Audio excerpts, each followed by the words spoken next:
Ito po yung nasa package. Galing US, pinadala ng mga kapatid ko. Ito lang po yung sa akin. Tapos iba po yung sa mga kapatid ko na nandito sa Pilipinas. Tapos sa mga pamangkin ko at sa mama at papa ko, lola at lolo. Mga auntie, iba din po yung sa kanila.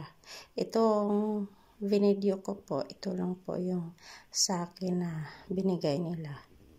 Salamat, maraming salamat from USA,